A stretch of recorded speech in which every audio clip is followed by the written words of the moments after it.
네, 여러분, 좀 자리 정돈하고 제가 잠시 기도하고 같이 말씀 보도록 하겠습니다. 사랑과 은혜의 하나님 아버지, 오늘도 이 자리 이끌어 주셔서 감사합니다. 이 말씀 들을 때에 저희의 마음과 귀를 열어 주셔서 오직 하나님의 말씀에 집중하는 시간 될 수 있도록 도와주세요. 감사합니다. 예수님의 이름으로 기도드립니다. 아멘. 오늘 비도 오고 그래서 굉장히 교회 오기 어려웠을 텐데 너무 와서 너무 반갑고 귀한 여러분, 오늘 지금 또 집중해서 같이 하나님의 말씀이 오늘 우리에게 무엇을 전하고자 하는가 살펴보도록 하겠습니다. 과연 어떤 모습이 우리의 진짜 모습일까라는 고민을 해봤는지 모르겠어요, 여러분. 이 사람이라고 하는 존재는 굉장히 상대적입니다. 앞에 누가 있느냐에 따라서 생각이 다르고 행동이 다르고 말이 달라지기 마련이죠. 여러분이 친구 앞에 있을 때랑 제 앞에 있을 때랑 하는 말이나 행동이 똑같은가요? 다를 수밖에 없습니다. 제가 앞에 있으면은 여러분이 조금 더 조심스럽고 평상시에는 그냥 굉장히 강조하는 그 단어 있죠. 뭔가를 굉장히 강조하려고 여러분이 막 이제 멍멍하는 그거나 아니면은 네, 약간 비속어도 쓰는데 제가 앞에 있으면은 네, 이런 식으로 놀라며 내가 욕을 했구나 하면서 조심을 하는 여러분을 보게 됩니다. 저도 마찬가지예요, 여러분. 교회에서는 여러분 앞에서 이렇게 성경 말씀을 풀어서 알려주기도 하고 또 이 모범을 보이려고 하는 제 모습이 또 학교에서는 제가 교수님 앞에서 굉장히 조심스럽고 얌전히 차분하게 있는 반면에 저도 친구들이랑 있을 때면 굉장히 까불거리기도 하고 장난도 많이 치기도 하고요. 집에 있을 때는 아무것도 안 하고 시간을 보내며 아주 게으르고 나태하게 지내기도 합니다. 과연 어떤 것이 우리들의 진짜 모습이고 수준이고 실체인가? 제가 말하고 싶은 것은 이것입니다. 어떤 사람이 우리의 눈에 어떻게 보이든 간에 그 사람의 진짜 모습은 따로 있을 수 있다는 거예요. 그 사람이 참 성실해 보이고 착해 보이고 좋아 보여도 그 사람의 실체, 정말 진정한 모습은 다를 수가 있다는 거죠. 오늘 함께 읽었던 성경의 이름이 뭐죠, 여러분? 고린도 전서라는 책입니다. 고린도 전서라는 성경책. 자, 로마서를 떠올려 봤을 때 여러분, 로마서라고 하는 성경책은 어떤 책이었죠? 바울이 로마에 있는 그리스도인들, 그러니까 로마에서 예수님을 믿는 사람들한테 썼던 편지가 로마서라고 하는 성경책이었어요. 그러면 똑같이 고린도 전서라는 책은 바울이 누구에게 쓴 책이겠어요? 바울이 고린도 교회에게 적었던 편지의 내용이 고린도서인데 전서와 후서가 나뉘는 이유는 편지가 여러 장이 있거든요. 그것을 기준으로 전서와 후서를 나누는 겁니다. 어떤 것에 대해서 편지를 썼는가 바울이? 네, 이 고린도 교회, 고린도에 있는 이 교회는 굉장히 문제가 많았던 교회였습니다. 이 고린도전서가 총 몇 장으로 구성이 되어 있냐면요, 1장부터 16장으로 구성되어 있어요. 1장부터 16장까지 고린도전서가 있는데 놀랍게도 1장부터 16장 전체가 고린도 교회의 문제만 다루고 있어요. 고린도 교회가 1장에서 4장까지는 지도자들의 자격과 위치에 대한 오해 문제, 그리고 5장부터 6장까지는 음행에 대한 문제, 7장은 결혼 관련 문제, 그리고 8장, 9장, 10장, 11장 쭉쭉쭉쭉 16장까지 전부 고린도 교회 너희 전부 문제밖에 없다. 이 교회라고 하면은 굉장히 좋은 이미지와 함께 도덕적으로 조금 덜 결점이 있는 사람들의 모임이라고 생각이 되는데 지금 바울이 말하는 이 고린도 교회는 완전히 문제투성이고 문제 범벅이었습니다. 그래서 이 고린도전서는 고린도 교회가 가지고 있는 문제점에 대해서 바울 선생님이 지적하고 꼬집으면서 너희는 이제 이렇게 해야 한다라고 솔루션을 제시하는 성경책인 겁니다. 그 중에서 저희는 이 3장, 고린도전서 3장에 드러나고 나타난 고린도 교회의 문제점을 살펴보고 바울이 어떤 해결책과 진단을 내리는지를 보고자 합니다. 먼저 3장 1절에서 뭐라고 하냐? 1절을 같이 읽어보도록 할까요, 여러분? 3장 1절 같이 읽어볼게요. 시작. 형제들아, 내가 신령한 자들을 대함과 같이 너희에게 말할 수 없어서 육신에 속한 자 곧 그리스도 안에서 어린아이들을 대함과 같이 하노라. 지금 바울이 고린도 교회 사람들을 부를 때 어떤 호칭을 쓰고 있죠? 형제들아. 여러분 정도가 아니라 고린도 교회 사람들과 바울 사이의 관계는 아주 긴밀하고 친밀하고 친숙한 가족과 같은 너무나 사랑스러운 사람들이었습니다. 바울에게는 이 고린도 교회 사람들이 하나님 안에서 너무나 소중한 가족과 같은 사람이었기 때문에 그래서 더 마음이 아픈 거예요. 잘못된 길로 빠져나가고 있으니까. 아빠랑 엄마가 아이들이 잘못을 하면은 가슴 아파하면서 혼내는 이유가 바른 길로 인도하기 위한 것처럼 바울 역시도 고린도 교회 사람들이 잘못에 빠지지 않고 바른 길로 가기를 원하는 마음에서 안타깝지만 아주 단호하게 형제들아 라고 부르며 지금 꼬집고 있습니다. 형제들아, 가족들아, 당신들은 분명히 예수님을 믿고 있고 죄에서 벗어나 이제는 예수님의 밑으로 들어간 사람들인데 그럼에도 불구하고 어째서 당신들은 육신의 생각을 하는가? 어째서 당신들은 어린아이처럼 굴고 있는가? 무슨 말이냐? 고린도 교회의 사람들은 예수님을 분명 예수님을 믿는 사람들이었어요. 고린도 교회는 예수님을 분명히 믿는 사람들이었는데 막상 예수님을 믿는다고 해도 그들의 삶을 보면은 여전히 이전의 모습, 즉 예수님을 믿기 이전의 모습과 전혀 다를 게 없다는 겁니다. 아주 유치하고 미숙하고 어린 사고방식과 행동을 보여줬던 것이죠.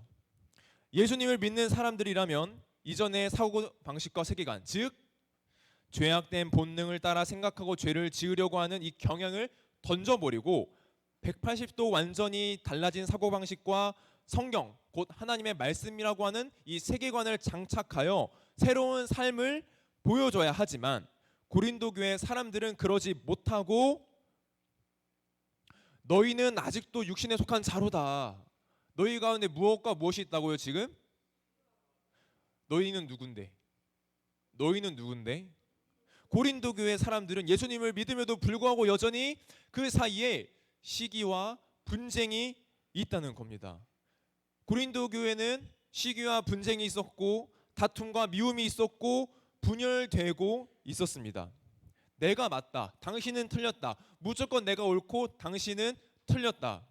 4절에서 보여주듯이 바울 선생님은 이렇게 말했다니까. 그러니까 바울 선생님이 말한 대로 이렇게 하는 게 맞아. 아니 아볼로 선생님은 이렇게 말했어. 아볼로 선생님의 말이 맞으니까 너가 틀린 거야. 이런 식으로 교회 사이에 교회 사람들 간에 그리고 그 어른들 간에 다툼이 있었다고 한 겁니다. 그런데 이 모습을 좀 생각을 해보면 굉장히 우스꽝스러워요. 자, 상상을 한번 해볼게요. 우리 중등부의 부장 선생님이 누구시죠, 여러분? 어려운 질문이었네요. 우리 중등부의 부장 선생님의 성함은 설인식 집사님이십니다. 그러면 우리 중등부를 담당해서 교육하는 목사님은 누구죠? 아, 훌륭합니다. 주보를 봐야만 대답할 수 있는 네, 접니다. 그러면은 자, 우리 설인식 선생님이랑 저랑 의견 차이가 있다고 해볼게요. 의견 차이가 있어서 제가 집사님한테 이렇게 말씀을 드려요. 선생님, 이 문제에 대해서 이렇게 하면 어떨까요? 저는 이 문제에 대해서 이렇게 생각하는데 이렇게 처리하면 어떨까요? 이렇게 하면 더 괜찮지 않을까요? 그러면은 이제 우리 선인식 선생님께서 이렇게 대답을 하실 거예요. 아, 목사님, 그것도 좋은 방법인 것 같네요. 그런데 이렇게 하면 어떨까요? 이것도 괜찮지 않을까요? 아, 이것도 조금 어려울 것 같으면 같이 기도하고 같이 조금 더 고민을 해보면 어떨까요?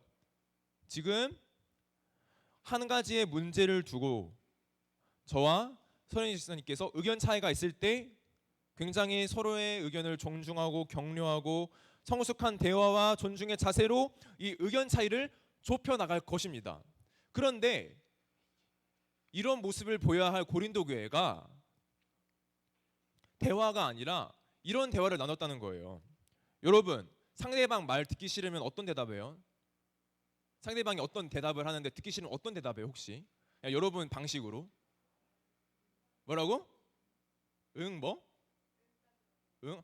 응 저는 그렇게 안 하고 이렇게까지 합니다. 응 아니야. 저는 이렇게까지 합니다. 친구들이랑 있을 때 응 그거 아닌데? 그거 아닌데 무조건 아닌데? 친구가 정답을 얘기해도 그거 아닌 것 같은데? 아닌데? 그리고 여러분 자주 쓰는 말 또 뭐 있죠?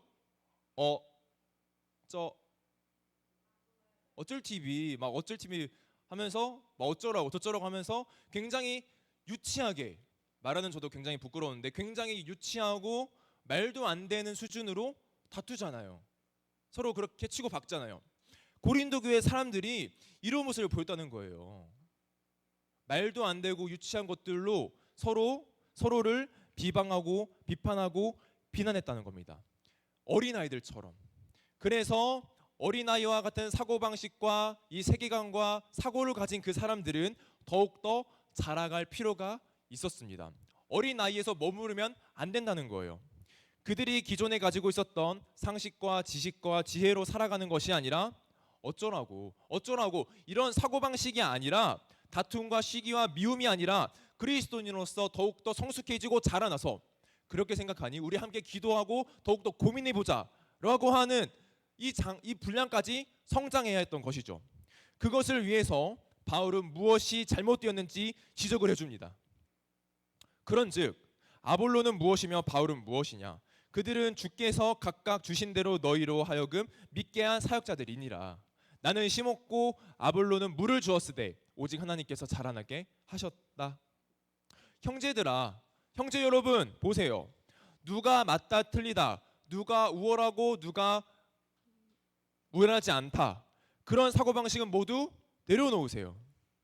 아볼로 선생님이든 바울 선생님이든 모두 여러분을 하나님께로 이끈 사역자들, 동역자들, 선생님들입니다. 나는 이런 일을 했고 바울은 이런 일을 했고 아볼로 선생님은 이런 일을 했지만 지금 보세요. 자라나게 하신 분은 누구라고요? 자라나게 하신 분은 결국에는 하나님이라고요. 나 바울도 그리고 아볼로도 결국에는 하나님의 목적과 뜻을 위해서 일한 것이고 그것을 모두 이루신 분은 누구다? 그것을 누가 이루셨다? 하나님께서 결국에는 완성하셨고 하나님께서 자라나게 하셨다. 그러니 그런 사소한 것들로 다툴 필요가 없다. 그런 것들로 유치하게 싸울 필요가 없다고 지금 바울은 이야기하고 있는 겁니다. 여러분 여기서 말하는 동역자, 사역자의 개념, 그러니까 바울과 아볼로의 역할은 뭐냐면은 음식점에서 서빙을 해주는 웨이터의 역할인 겁니다. 음식점에서 음식이 맛있으면은 여러분 누구를 칭찬해요? 웨이터를 칭찬하나요? 웨이터 칭찬을 하진 않습니다. 웨이터의 수고를 칭찬할 수는 있겠지만 맛에 대한 감탄과 칭찬은 보이지 않는 곳에서 요리를 하고 있는 요리사, 이 셰프를 향하게 하게 되죠. 교회의 일도 마찬가지라는 겁니다. 우리 찬양을 지도해 주시는 선생님, 찬송을 지휘해 주신 선생님, 악기를 연주해 주시는 선생님, 간식을 준비해 주시는 선생님, 공과 공부를 진행해 주시는 선생님, 그리고 PPT 넘겨주시고 카메라로 찍어주시고 중등부의 행정 업무와 야외 활동을 기획하고 준비하는 모든 선생님들의 일들이 모두가 귀하고 또 귀하지만 결국에는 그 모든 것들이 무엇을 향하고 있냐면은 중등부 학생들이 자라나는데 어려움이 없게 하는 일을 위해서 우리 모든 선생님들이 일하고 수고하고 헌신하고 섬긴다는 겁니다. 선생님들의 섬김을 통해서 여러분이라고 하는 이 씨앗들, 여러분이라고 하는 이 작고 작은 씨앗들이 자라나도록 돕는 것이고 결국에는 우리 선생님들의 수고와 헌신과 이 노력을 통해서 누가 그 씨앗을 자라나게 한다고요? 누가 그 씨앗을 자라나게 한다고요? 하나님께서 여러분이라고 하는 씨앗을 자라나게 한다고요. 그렇기에 선생님들의 귀한 수고와 노력과 헌신은 분명히 칭찬받아 마땅하지만 선생님들의 노력을 통해서 진짜로 우리가 주목하고 집중해야 할 것, 선생님들의 수고와 헌신이 가리키는 목적은 선생님들의 모습이 아니라 그 너머로 일하게 하시는 하나님이라는 겁니다. 이제 말씀을 정리하겠습니다. 여러분, 이제는 정말로 지금은 바뀌어야 하고 우리가 변해야 합니다. 우리의 말로만 그리고 입술로만 하나님을 믿는다 하는 것이 아니라 우리의 말로만, 우리의 입술로만 하나님을 믿는데요 라고 하는 것이 아니라 단순히 지식의 한 차원으로서, 지식으로서 나 하나님 알고 있어, 하나님 어떤 분이야, 지식으로만 아는 것이 아니라 마음 깊은 곳에서부터 우러나오는 진심으로 하나님을 알고 믿음으로써 우리의 삶이 변해야 합니다. 어렵습니다. 그거는 분명히 어려운 일이고, 지금 당장 어떤 말을 하는지 저게 도대체 무슨 말이야? 하나님? 뭐 변해? 뭔 말이야? 라고 하는 친구도 분명히 있을 수 있습니다. 그래서 바울이 이야기하는 겁니다. 한 번의 사람이 단번에 사람이 변할 수도 없고, 지금 이야기하는 것이 깨닫는 게 굉장히 어렵기 때문에 바울도 그것을 알고 있기 때문에 이렇게 말하고 있는 거예요.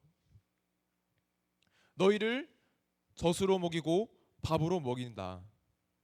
여러분은 마치 어린아이와 같아서, 여러분만이라 어쩌면 저도 그리고 우리 선생님 모두가 어린아이와 같아서 아주 미성숙하고 때로는 유치하고 게으를 때가 있습니다.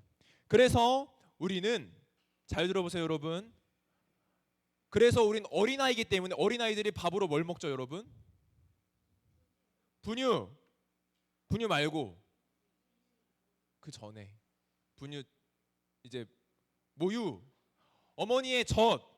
그러니까 우리 갓난 아기들은, 어린아이들은 어머니의 젖, 그게 뭐냐? 이 말씀이라고 하는 우유, 말씀이라고 하는, 성경 말씀이라고 하는 젖을 먹고 자라나야 하는 존재들이라는 겁니다. 이 말씀을 먹고 무럭무럭 자라나야 하는 거죠.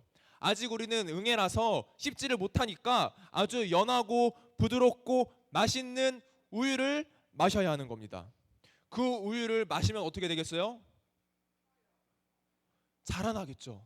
우유를 마시면 마실수록 우리는 커지고 자라나고 성장하게 됩니다. 그러면은 이 모유를 떼면 뭘 먹죠?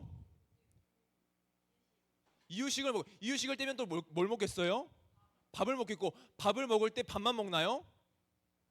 반찬을 먹을 때 여러분 어떤 반찬 제일 좋아하세요? 고기라고 하는 아주 질기고 단단한 음식마저도 씹을 수 있는 튼튼한 이가 생기고 자라나게 된다는 겁니다. 고기, 그 반찬은 우리의 삶인데요. 성경 말씀의 우유로 우리의 사고방식이 자라나고 우리의 영적인 이 성숙함이 자라나서 이제는 우리의 영성을 바탕으로 삶의 문제들을 씹고 뜯고 맛보고 즐길 수 있게 된다는 겁니다. 성경 말씀을 토대로 현실의 어려움들을 바라볼 수 있게 되고, 성경 말씀을 토대로 하나님께서 이 세상을 향해 품으신 뜻은 무엇인지를 고민할 수 있게 되고, 성경 말씀을 토대로 이제는 우리가 하나님의 뜻을 묵상할 수 있는 자리까지 성장한다는 겁니다. 말씀에 대해서는 아직도 여전히 하나님 앞에서는 너무나도 어리고 미성숙한 우리들, 갈 길이 너무나도 멉니다. 정말 너무나도 멀어요. 한평생을 우리는 한평생을 단순히 말씀을 듣는 것에서만 그칠 수가 없습니다. 말씀을 단순히 보는 것에서만 그칠 수가 없다는 거예요. 여기서만 끝난다면 의미가 없다는 겁니다. 이것을 넘어서서, 이 보는 것에서 넘어서서 행동까지 이어져야 하는 것이죠. 우유를 먹고 자라서 이유식도 먹고 또 먹고 자라서 반찬을 먹고 또 자라서 아주 맛있는 고기까지 우리는 먹어야 합니다. 그 성장까지는 많은 이들의, 우리 선생님들처럼 많은 이들의 수고와 헌신이 있지만 자라나게 하시는 이신은 바로 누구다? 하나님이시다. 하나님이심을 기억하며 오늘과 내일 그리고 앞으로의 평생을 말씀과 기도의 바탕으로 하나님께 의지하며 자라가는 우리 중등부 모든 친구들과 그리고 선생님이 될 수 있기를 주님의 이름으로 간절히 소망합니다. 지금 이 시간 우리 여러분, 우리 눈을 감아볼까요? 우리 지금 이 시간 함께 기도하기를 원하는데, 자, 잠시 필기하던 거, 장난치던 거 내려놓고 우리 눈을 감고 손을 모으고 함께 기도 자세를 취하겠습니다. 우리 지금 이 시간 함께 기도하기를 원하는데요. 우리는 육체적으로는 어른일 수 있습니다. 육체적으로는 나이에 맞지 않게 키가 큰 친구도 있고요. 또 생각이 굉장히 성숙한 친구도 분명히 있어요. 하지만 그거는 우리 현실의 물리적 나이고 그런 신체고, 우리는 하나님 앞에서 살아가는 자이기 때문에 하나님 앞에서 우리가 어떤 상태인지를 계속해서 점검해야 하는 겁니다. 우리는 하나님 앞에서 분명히 영적으로, 우리는 하나님 앞에서 그 영혼이 매우 미성숙하고 취약한 어린아이들입니다. 너무나도 약해요. 그렇기 때문에 우리는 성경 말씀이라고 하는 성경 말씀이라고 하는 아주 맛있는 우유에서부터 시작해야 하는 겁니다. 우리가 굉장히 미숙하고 어린 아이기 때문에 우리는 여전히 자라가야 할 의무가 있고 필요가 있는 자들입니다. 예수님을 닮아가는 그 자리까지, 예수님의 장성한 분량까지 자라가야 하는 것이죠. 그것은 계속 목사님이 강조하듯이 오직 말씀에서만 가능한 것입니다. 오늘날 우리는 말씀이라고 하는 우유를 얼마나 마시고 있는지, 오늘날 우리는 성경 말씀이라고 하는 것을 얼마나 중요하게 인식하고 깨닫고 있는지, 지금 이 시간 진지하게 고민하기를 원하고, 이 말씀의 우유를 마시고 성숙한 그리스도인으로 자라기를 바란다고, 시기와 질투와 미움과 교만이 아니라 사랑과 존중과 배려와 겸손으로 우리의 삶이 가득하고, 그렇게 함으로써 우리 교회 가운데, 우리 중도부 가운데 사랑이 가득함으로써 더욱더 서로를 세우고 격려하고 동역하기를 원한다고, 우리들의 수고와 우리들의 헌신이 오직 하나님을 바라보기만 하게, 하나님만 바라볼 수 있게 하게 해달라고, 지금 이 시간 우리 주님 이름 한번 부르면서 함께 기도로 나아가도록 하겠습니다. 함께